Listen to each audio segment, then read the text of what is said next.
Brightest blessings, everyone. I'm actually doing a video response to someone by the name of Cassie Dill2. That's Kassie Dill2, and I will actually have a link to her video over there.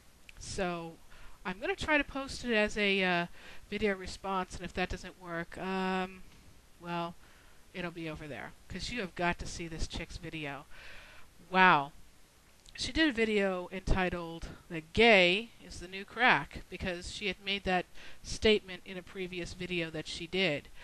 You know, she says that she doesn't seem to have a problem with being gay, and that if you want to be gay, go ahead and be gay, fine, legalize it, see if I care. But she obviously does care, because there's a lot of hostility in this video. You can see it. And I suggest that you do, because she is the biggest advertisement for homosexual marriage. Let me go through some of the points. It was only a 4-minute video, but oh my god, there's so many points. This is probably going to be a two-parter, and if it is, I'm sorry.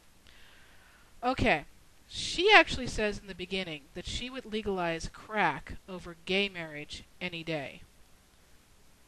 Wow.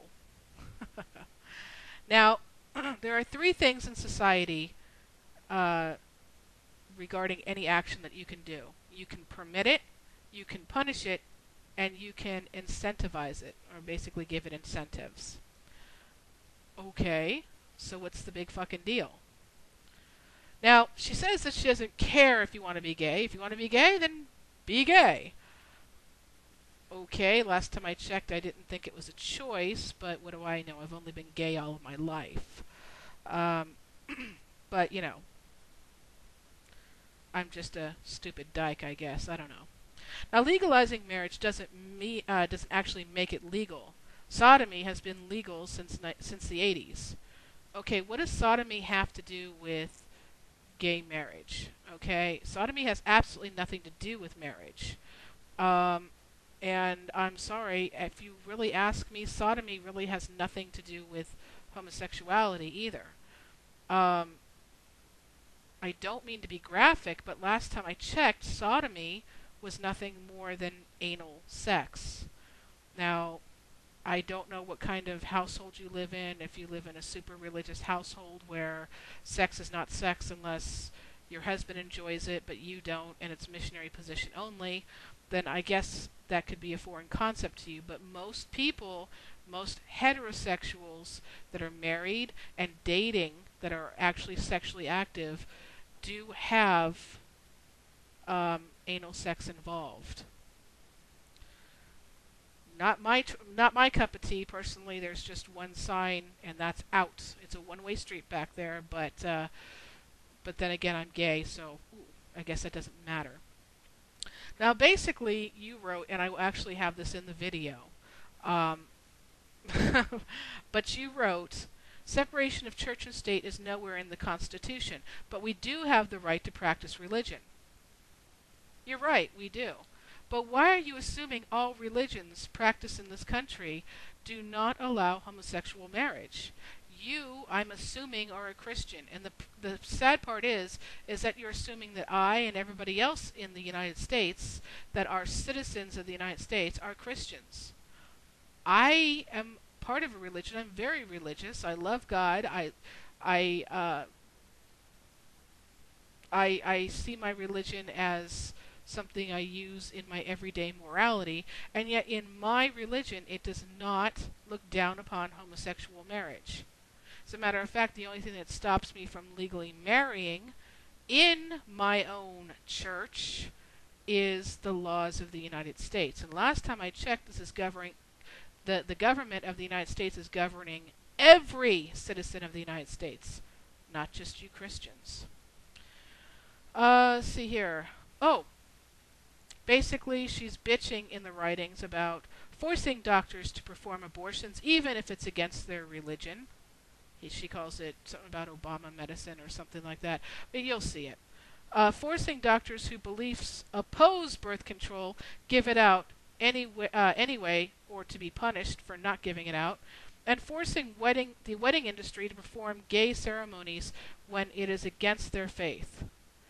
It's the liberal bigots forcing their anti-religious beliefs on us. Wow, that's just a head scratcher right there. First of all, doctors actually prescribe birth control for more things than just birth control. Have you ever heard of regulating a period? Yeah. Did you know that I could be on a birth control pill even though I'm a lesbian and don't have sex with men? Why? It won't produce children, which is obviously the only reason for marriage in your eyes. But yeah, maybe it's to regulate my period. Maybe it's, in some cases, it's to cure acne. There are many reasons why you can take a birth control pill and why you would have birth control given to you or prescribed to you by a doctor. You know what? I don't have a problem if a doctor's not going to prescribe birth control. I will go to another doctor that doesn't have a problem with it. What I have a problem with is when these pharmacists refuse to fill a prescription for birth control because they don't know what it was prescribed for exactly. All they know is there's a prescription for the birth control pill. That's all they know. And that's all they should know. And it's really none of their damn business. But the point is that you got pharmacists refusing to fill these things, and women end up having children that they cannot afford, that they do not want, that they cannot afford to carry, with the health care for the pregnancy and everything.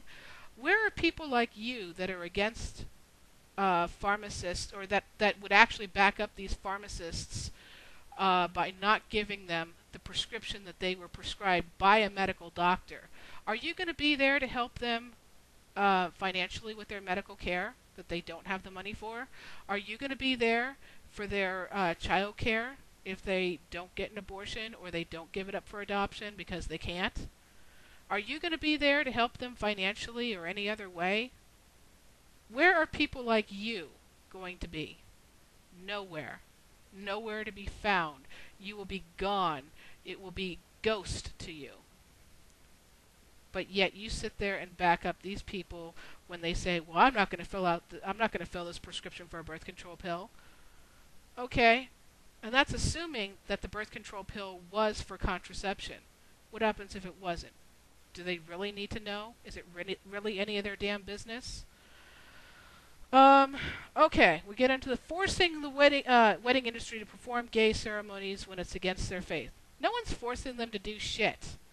Okay, do you know how many ministers, how many ordained reverends are out there that actually advertise, even now that it's illegal, that they will marry a gay couple? Yeah. And do you know how many more are going to be out there the moment that it's legal? Yeah. If I know that there are so many people out there that are willing to perform my marriage ceremony, that it's not going against their beliefs whatsoever and they have no problem, why would I sit there and pick on someone that doesn't want to perform my wedding? It doesn't make any sense. And I really am not a betting woman, but I would bet that no one would call upon someone to perform their marriage if they really don't want to perform that marriage. Because they have so many options. It's not like nobody's going to do it. Trust me. A lot of people will do it, even now that it's illegal. Okay. It's the liberal bigots forcing their anti-religious beliefs on us. Okay, a lot of liberals I know are very religious. Some liberals are atheists. Some liberals are agnostic. A lot of liberals are Christian. A lot of liberals are pagan. A lot of liberals are Muslim. A lot of liberals are Jewish. So you have people, equal amounts, that are liberal, and some are religious and some are not. How could you say that? What, all liberals are anti-religious? Pick up a book, baby.